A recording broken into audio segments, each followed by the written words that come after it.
Assalamualaikum warahmatullahi wabarakatuh. Selamat datang di channel yang membahas seputar penelitian dan publikasi ilmiah, khususnya untuk para akademisi dan praktisi di bidang penelitian dan publikasi. Sebelum kita masuk ke materi berikutnya, silakan di-subscribe dan like. Dan jika ada pertanyaan, bisa menuliskan di kolom komen di bawah. Selamat ketemu kembali di pembahasan kita kali ini akan membahas lanjutan dari Google Scholar, di mana pada materi sebelumnya kita sudah membuat bagaimana untuk membuat account Google Scholar dari nol, step by step, dan fitur-fitur yang ada di Google Scholar. Pada materi sekali ini kita akan membahas bagaimana untuk mengedit artikel kita. Yang perlu diperhatikan bahwasanya setiap artikel yang ada di list di sini di account kita pastikan merupakan publikasi kita dan bukan merupakan publikasi orang lain seperti di section sebelumnya, karena namanya mirip, namanya secara umum otomatis masuk ke account kita. Kita harus mengeditnya supaya tidak digugat bahwa kita mengklaim publikasi orang lain dan merupakan satu pelanggaran juga, ya. Kenapa? Dengan banyaknya artikel yang masuk di akun kita, otomatis citasi kita banyak, otomatis meningkat impactnya, ya. Di sini kita akan coba bagaimana untuk mengedit. Kalau sebelumnya kita membuat account, mungkin kita klik saja, add saja, kadang belum memfilter. Kita bisa cek satu persatu dari artikel yang ada di list ini.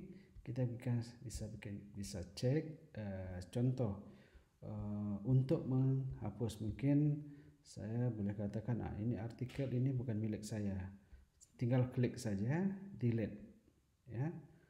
Otomatis akan terhapus, ya, keluar dari list ini, atau yang ini kita delete, ya.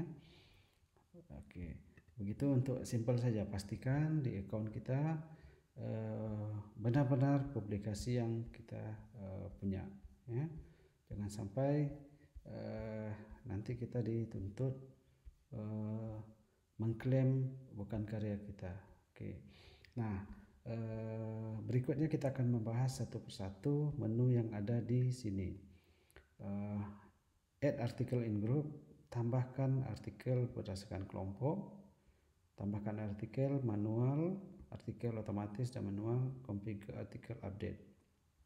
Oke, kita mulai dari artikel secara grup. Oke, penambahan.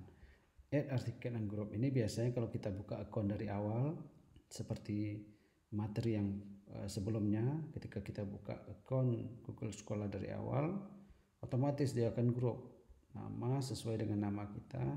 Ada satu kelompok artikel 59, ada 4 in group. Baiknya kita tidak menambahkan seperti ini, karena di dalam ini kita nggak tahu, mungkin namanya mirip, bisa jadi artikel orang lain, tapi bisa juga artikel ini milik kita semua. Bagusnya kita cek satu persatu supaya kita lebih hati-hati dan detail.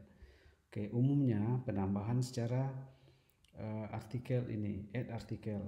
Nah, ini penambahan secara otomatis. Ketika artikel kita sudah masuk di dalam list kita, akan keluar di sini. In profile artinya apa? Artikel yang kita add ini akan kita tambahkan otomatis. Google punya search engine akan mencari nama sesuai dengan nama profile kita. Nah, ketika sudah ditemukan bahwa dia akan membuat artikel, akan tanda ini in profile. Kita akan lihat seterusnya. Ini sudah in profile semua. In profile kita akan lihat mana artikel yang belum masuk dalam Oke, ini salah satu contoh. Ini belum profile. Saya bisa tambahkan di sini. Kalau benar-benar ini artikel saya, bisa klik dan add di sini. Tanda benar sini. Otomatis nanti akan masuk ke account kita. Tapi ini bukan artikel saya tidak tambahkan. Oke. Kita bisa berikutnya seperti ini juga banyak, ada beberapa, kita bisa cek satu-satu. Ada kalanya juga jurnal itu sekarang tidak secara otomatis masuk, jadi kita harus cek satu-satu. Tetapi umumnya jurnal yang sudah bereputasi, yang sudah besar, yang sudah terkonek ke Google Scholar seharusnya tidak ada masalah seperti ini. Banyak artikel yang mungkin kenapa ini bisa masuk dalam list ini, bisa jadi afiliasi atau nama akan mirip dengan profil kita, ya, maka dia akan masuk dalam list itu. Ini juga nama-nama mungkin ada citasinya atau referensinya atau pembahasannya mirip dengan nama kita sehingga dia masuk dalam list kita di sini. Kita lihat satu persatu seperti ini. Nama ini bukan mungkin mirip dengan nama saya. R dia pakai R. Ini bukan artikel saya tidak tambahkan, tapi ada dalam list. Oke. Dan seterusnya. Ini juga ada R dan lain-lainnya. Jadi kita bisa cek satu-satu. Mungkin kita sudah publikasi, tapi kok tidak ada di dalam list Google Scholar kita bisa cek satu-satu seperti ini. Oke. Di jurnalnya sudah terbit, kita bisa cek satu-satu, dan kalau ada artikel kita seperti ini, kita bisa cek satu-satu. Setelah itu kita bisa tik, misal contoh seperti ini, kita tambahkan. Oke. Ini untuk menambahkan secara otomatis sampai habis. Nanti akan habis ini. Akan banyak, semakin banyak artikel yang mirip dengan profil kita, dia akan otomatis bertambah sampai habis. Ya, 184 yang mirip, ya, 184 kita habis saja. Nah, cara lain, jika artikel kita sudah terbit tetapi tidak muncul juga di jurnal atau tidak muncul juga di search engine yang secara otomatis, kita bisa menambahkan secara manual. Di sini add artikel manual, tambahkan artikel secara manual. Oke, sebelum kita bahas secara manual, kita lihat di sini ada configure article update. Ini simple saja, saya akan tunjukkan ini dulu. Nah, automatic update in the list of article in my profile. Oke, kita bisa set di sini. Ini maksudnya ketika kita ada publikasi, ini akan menu setting automatic update. Automatic update ini tanpa kita update pun dia akan otomatis. Sementara don't automatic ini ketika kita ada publikasi, dia tidak akan otomatis bertambah sampai kita add manual. Add manual seperti tadi. Jadi umumnya kita tambah add automatic saja. Otomatis supaya setiap ada publikasi kita tidak perlu menambahkan secara manual, tetapi ada kalanya dia akan menambahkan secara otomatis yang afiliasi itu mungkin namanya mirip dengan kita, dia akan otomatis juga bertambah. Itu kita harus hati-hati juga. Ada kalanya setiap terbitan mirip nama kita, dia akan otomatis juga bertambah. Ada pro dan kontra. Tapi mungkin kita bisa letakkan set otomatis. Yang terakhir di sini kita akan set menambah artikel secara manual. Oke. Nah, ketika kita lihat menunya untuk penambahan secara manual ada banyak fitur, ada jurnal, ada conference, ada book chapter, ada books, ada thesis, ada patent, ada course case dan others. Oke. Setiap akademisi baik itu guru, dosen, saya kira minimal punya satu atau dua terbitan, dan terbitan itu tidak harus dalam bentuk publikasi jurnal. Saya contohkan seorang dosen sekarang standar minimal S2 pasti sudah memiliki skripsi dan tesis S2-nya. Kita bisa masukkan di sini judul skripsinya mungkin komputer atau apa kan gitu, ya, tentang komputer, ya, penulisnya mungkin saya. Oke, ya, Anda bisa tambahkan publikasinya tamat tahun 2000 misalnya, institusinya universitas apa, Islam Riau mungkinnya ya, kita bisa tambahkan. Jadi setiap akademis itu minimal mempunyai publikasi tesis S1 S2. Oke, balik kita satu-satu kita bahas. Misal begini, kita mempunyai artikel yang mungkin jurnalnya tidak online, atau mungkin jurnalnya sebelumnya kita sudah terbit 10 tahun lalu, 20 tahun lalu, jurnalnya tidak online. Jadi kita bisa tambahkan ya artikel kita itu, misal judul publikasi kita pemrograman komputer misalnya tahun 2000. Ini nama jurnalnya. Kita bisa kasih nama jurnalnya misalnya volume 1, isu 1, halaman 1 sampai 10 misalnya. Kita bisa masuk penerbitan WIR, kita buat jurnal komputer WIR misalnya. Ya. Kita tambahkan di sini ya. Nanti akan masuk ke database kita, ke list kita jurnal komputer WIR, salah satu artikel. Jadi seandainya terbitan kita, artikel kita belum teronline, tapi secara umum jurnal sekarang sudah rata-rata online, 90% sudah online teraplikasi.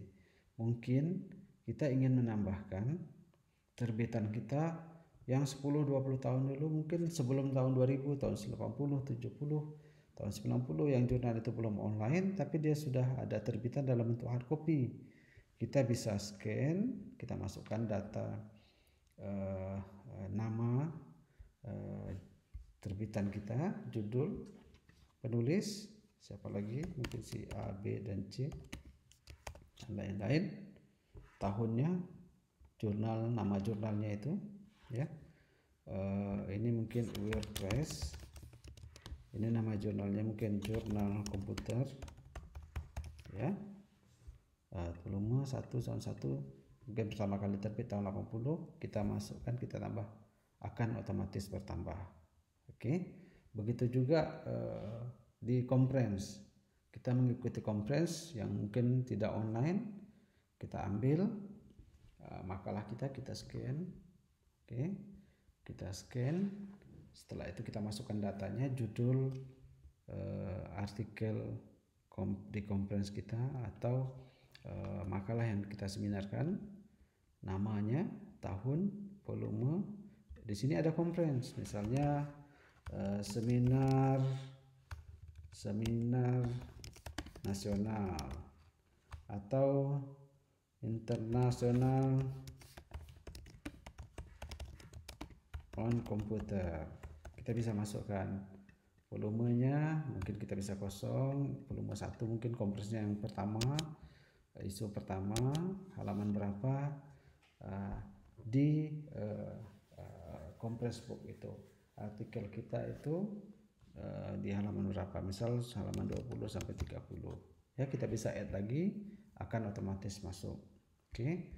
Begitu juga yang lain, sama mirip book chapter juga, hanya beda kalau di jurnal ada nama jurnal, kalau kompres dia akan nama kompresnya, kalau buku pasti nama bukunya ya.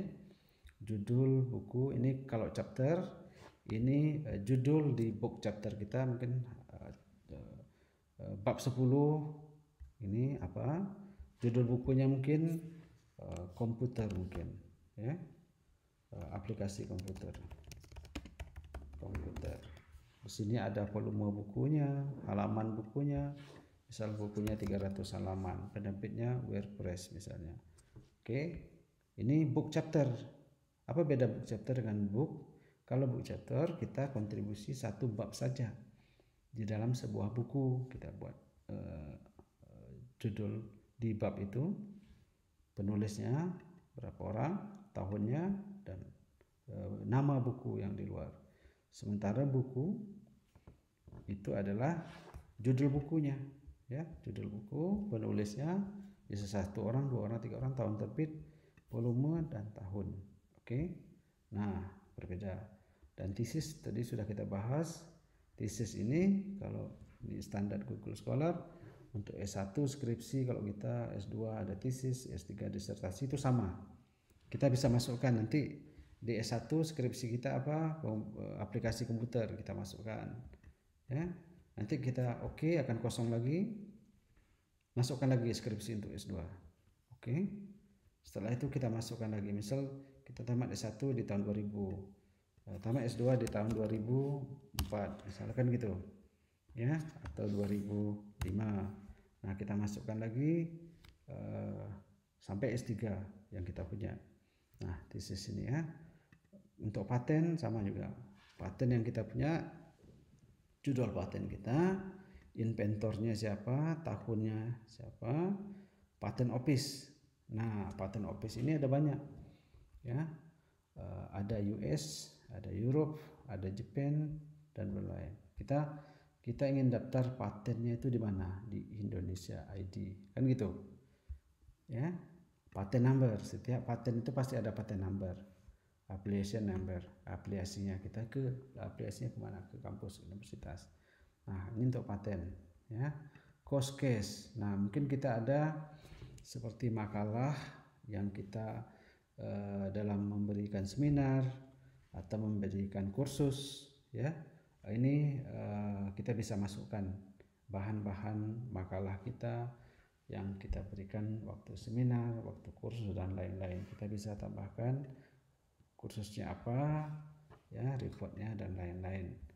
Nah, others kita bisa tambahkan di luar dari jurnal, mungkin bahan publikasi kita itu di luar dari jurnal, dari conference, dari book chapter, dari thesis. Contoh sederhana, kita punya bahan mungkin poster atau tulisan kita di media massa, di koran, di majalah, atau yang lain-lain. Jadi kita bisa masukkan di others, ya. Kita bisa masukkan tulisan kita ini di sini. Oke, ini saja untuk penambahan artikel secara manual, yang ini sangat penting, ya, kita lakukan. Kalau kita menambahkan secara otomatis, dia tidak ketemu seperti ini, tidak terdeteksi, kita cari, padahal kita sudah punya publikasi. Sementara kita tidak menemukan, kita bisa menambahkan secara manual. Nah, secara manual seperti ini. Satu lagi akan kita bahas nanti di materi selanjutnya tentang penambahan secara manual. Karena di sini seperti artikel kita pada satu jurnal yang terbit sudah lama, tahun 2000 misalnya, jurnalnya belum online, kita hanya bisa masukkan data saja, sementara file kita yang kita scan, kita tidak bisa upload di sini karena di sini tidak ada fitur untuk mengupload file. Sementara tujuan kita untuk mempublikasi supaya orang bisa mensitasi artikel kita. Bagaimana orang bisa tahu artikel kita sementara kita tidak tampilkan? Orang tidak bisa membaca atau tidak bisa mengakses file artikel kita. Nanti kita akan bahas di materi selanjutnya bagaimana kita ingin mengupload materi kita, file kita, seperti tesis ini. Kita punya tesis, misalnya aplikasi komputer misalnya pada pendidikan, misal komputer pada pendidikan. Oke, penulisnya misalnya publikasi tahun 2000. Nah, kita institusi misalnya universitas. Sementara kita punya artikel itu kita punya. Kita sudah scan atau punya soft copy dari tesis atau skripsi kita. Bagaimana kita ingin memasukkan supaya orang bisa membaca skripsi kita? Tentunya harus menggunakan soft copy atau file skripsi atau tesis kita. Bagaimana orang bisa mengakses? Akan kita bahas pada materi selanjutnya untuk penambahan secara manual itu supaya orang bisa mengakses file paper kita, artikel kita, materi seminar kita, dan lain-lain agar orang bisa membaca dan bisa mensitasi. Demikian untuk materi kali ini tentang penambahan dan edit artikel yang ada pada publikasi yang terafiliasi di Google Scholar. Semoga bermanfaat. Terima kasih sudah menonton video ini dan nantikan materi menarik lain pada video berikutnya, serta jangan lupa untuk subscribe dan like. Terima kasih atas perhatian Anda semua. Wassalamualaikum warahmatullahi wabarakatuh.